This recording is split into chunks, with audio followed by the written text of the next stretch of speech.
दृष्टि coaching YouTube channel आप तमाम छात्रों के प्रति प्रतिबद्धता रखता है और परीक्षा में आने लायक तमाम प्रश्नों का आपके सामने लाने का प्रयास करता है। काफ़ी मेहनत से यह यूट्यूब चैनल बनाया गया है। यदि आपको अच्छा लगे तो ज़रूर शेयर करें, सब्सक्राइब करें, लाइक करें, अंतिम तक देखते रहें। आपको काफ़ी प्रश्न यहाँ आपको मिलेगा। भूगोल का एक टॉपिक आज आपको याद करवा रहा हूँ लिख के। वह टॉपिक है पवन, विंड है। पवन का परिभाषा पहले हम लोग याद करेंगे कि पवन कहते किसको हैं। तो एक निश्चित दिशा में जो वायु चलता है, एक निश्चित दिशा में वायु चलता है, उसी वायु को क्या कहा जाता है? उस वायु को पवन कहा जाता है, पवन। और फिर पवन चलता कैसे है? पवन हमेशा हाई प्रेशर से लो प्रेशर की ओर चलता है, हाई प्रेशर से लो प्रेशर की ओर। तो हाई प्रेशर इधर है, यहाँ लो प्रेशर है, तो दिशा इसकी इस तरह से चलेगा। ये आपको बाद में ज़रूरत पड़ेगा, अभी ध्यान रखिएगा। तो पवन हाई प्रेशर से लो प्रेशर। एक भूगोलवेता हैं, भूगोल के विद्वान हैं जिनका नाम है फेरल। फेरल, ऐसे भी प्रश्न आता है कि यह फेरल क्या चीज़ से जुड़ा हुआ है? तो यह पवन से जो है जुड़े हुए हैं। और फेरल ने एक सिद्धांत दिया है। क्या सिद्धांत दिया है? कि उत्तरी गोलार्ध में पवन दाईं ओर चलता है और दक्षिणी गोलार्ध में बाईं ओर। इसी को दूसरा तरह से याद कर लेना है कि उत्तरी गोलार्ध में पवन घड़ी के सुई के दिशा में और दक्षिणी गोलार्ध में घड़ी के सुई के विपरीत दिशा में। आपको अक्षांश और देशांतर समझाया गया है कि बीचों बीच जो एक रेखा है 0 डिग्री का, यह विषुवत रेखा है। और विषुवत रेखा के इधर जो भाग है इसको उत्तरी गोलार्ध कहते हैं और इधर जो है इसको दक्षिणी गोलार्ध कहा जाता है। तो उत्तरी गोलार्ध में दाईं ओर, दक्षिणी गोलार्ध में बाईं ओर, उत्तरी गोलार्ध में सुई के दिशा में और दक्षिणी गोलार्ध में सुई के विपरीत दिशा में। यह किस विद्वान ने बताया है छात्र? यह फेरल ने बताया है। अब इसके बाद हम लोग पवन का प्रकार समझते हैं। पवन का प्रकार कि पवन कितने प्रकार का है। तो सबसे पहले देखिए, एक पवन है अस्थाई पवन। अस्थाई पवन नाम से ही स्पष्ट है कि वह पवन जिसका दिशा एक ही हो, दिशा में कोई परिवर्तन नहीं होता है, उसे अस्थाई पवन कहा जाता है। अस्थाई पवन को सनातनी पवन या प्लेनेटरी विंड भी कहा जाता है। अब अस्थाई पवन को 3 भाग में विभाजित किया गया: व्यापारिक पवन, पछुआ पवन और ध्रुवीय पवन। व्यापारिक पवन, पछुआ पवन और ध्रुवीय पवन। व्यापारिक पवन को याद करने के लिए आप जो है एक ग्राफ के माध्यम से बढ़िया से समझिए। बीचों बीच में जो एक रेखा है 0 डिग्री का है, 5 डिग्री उत्तर और 5 डिग्री दक्षिण, ये बराबर आता है। यह लो प्रेशर है, लो प्रेशर। और इसको क्या कहते हैं? इसको डोल्ड्रम पेटी भी कहते हैं, शांत पेटी। आता है परीक्षा में डोल्ड्रम पेटी या शांत पेटी का विस्तार 5 डिग्री उत्तर से 5 डिग्री दक्षिण है। फिर अगला एक है 30 डिग्री 35 डिग्री। इधर भी 30 डिग्री 35 डिग्री, 30 35 उत्तर उत्तर और इधर दक्षिण दक्षिण। 30 डिग्री 35 डिग्री के लिए भी क्वेश्चन आपको याद करना है। इसको अशुभ अक्षांश कहा जाता है। 30 डिग्री से 35 डिग्री को क्या कहा जाता है छात्र? अशुभ अक्षांश।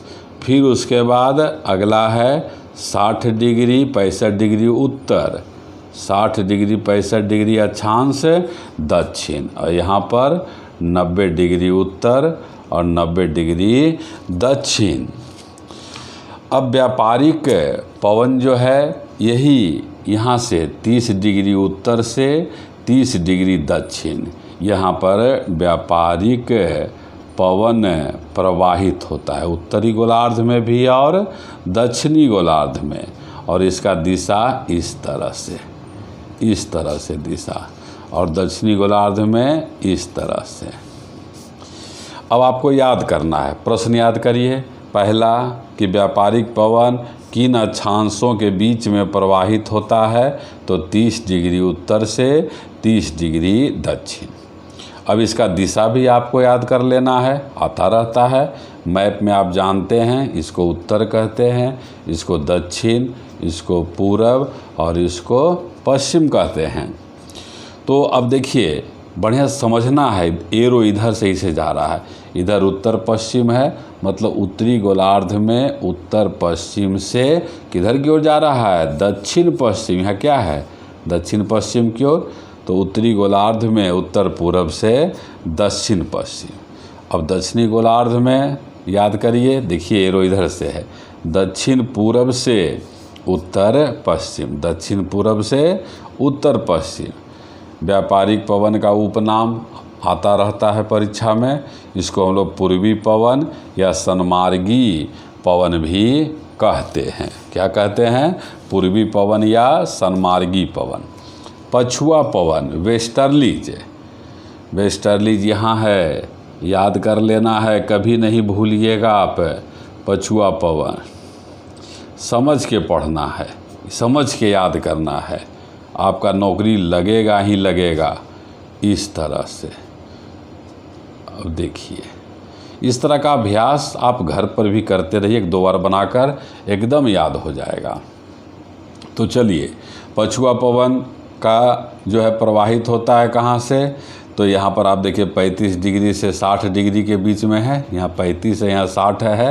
लेकिन सबसे अच्छा पछुआ पवन कहाँ प्रवाहित होता है, 40 डिग्री अक्षांश से 65 डिग्री अक्षांश। यहाँ भी डायरेक्शन आपको याद कर लेना है छात्र।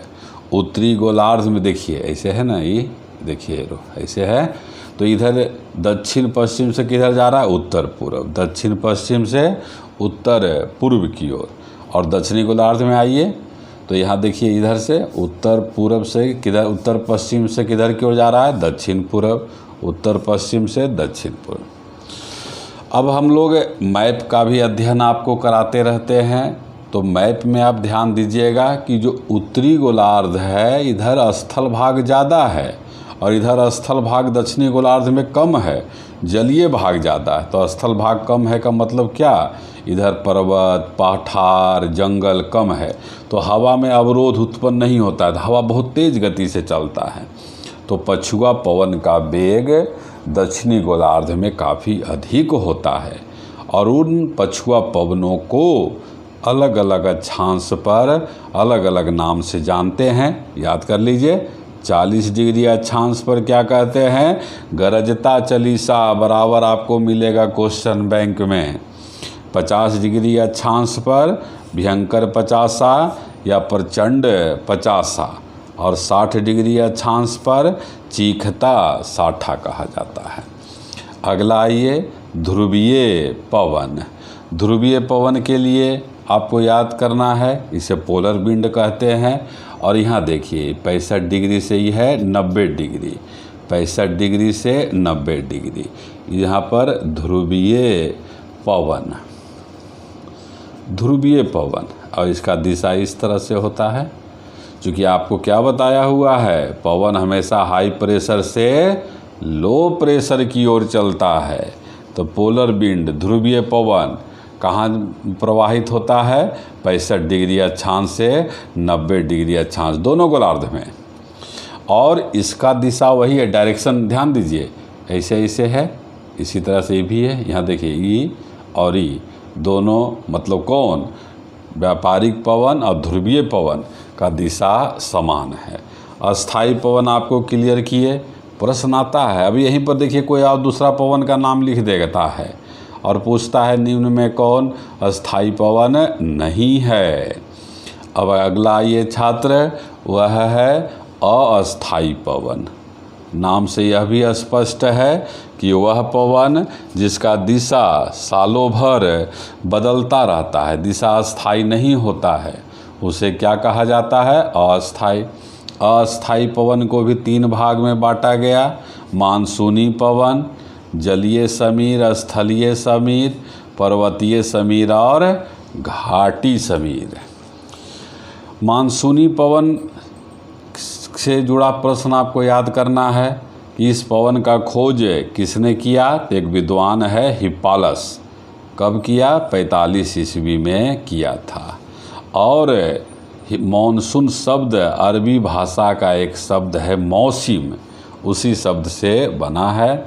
और अरब सागर में जो हवा चलता है उसे मॉनसून कहते हैं।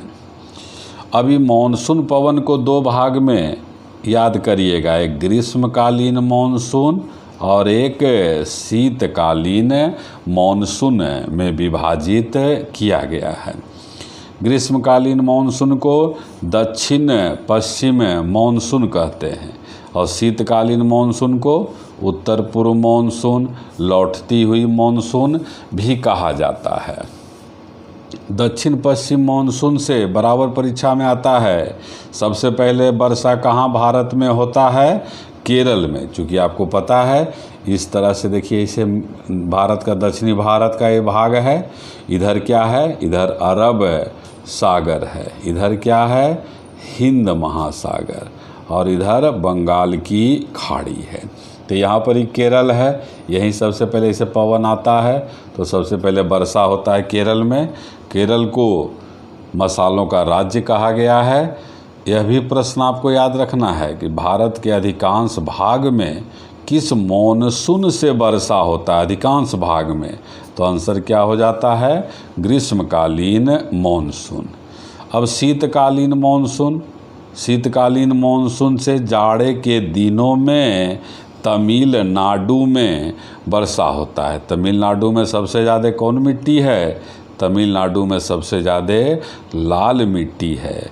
और तमिलनाडु को मंदिरों का पुण्य भूमि भी कहा गया है, मंदिरों का पुण्य भूमि। अब अगला ये जलीय समीर और स्थलीय समीर। जलीय समीर और स्थलीय समीर समझिए। यह देखिए, यह है स्थल और यह है जल। सूर्य का प्रकाश आ रहा है इधर, इस तरह से स्थल पर भी आ रहा है और जल पर भी जा रहा है। अब दिन और रात का क्लियर होइए। दिन में स्थल ज़्यादा गर्म हो जाता है, तो गर्म होने के कारण लो प्रेशर, और समुद्र में गर्म कम रहता है, ठंडा थोड़ा सा रहता है, तो इधर हाई प्रेशर। हवा आपको बता दिया गया है, हाई प्रेशर से लो प्रेशर की ओर चलता है। मतलब दिन में हवा समुद्र से स्थल की ओर, तो इसको क्या कहेंगे छात्र? जलीय समीर।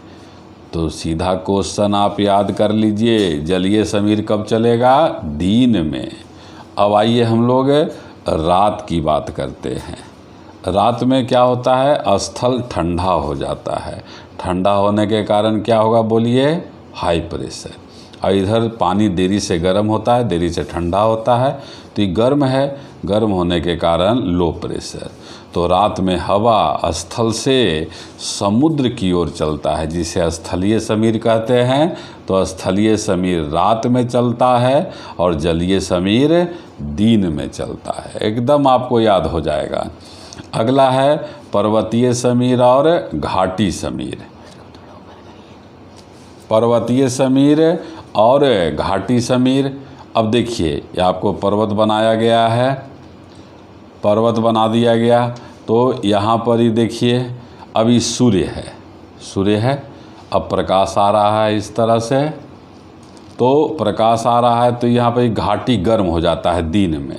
तो दिन में गर्म हो गया, तो गर्म हवा हल्का होता है और यह ऊपर की ओर उठता है। तो सीधा आएगा क्वेश्चन कि घाटी समीर कब चलता है? दिन में। और यह ऊपर जाके यहाँ पर वर्षा कराता है, और रात में ठंडा होकर यह हवा फिर नीचे आता है पर्वत से घाटी की ओर, जिसे क्या कहा जाता है? पर्वतीय समीर। और पर्वतीय समीर कब चलता है? रात में। पर्वतीय समीर का एक दूसरा नाम आप याद रखिएगा, उसे गुरुत्वाकर्षण पवन भी कहते हैं, गुरुत्वाकर्षण पवन।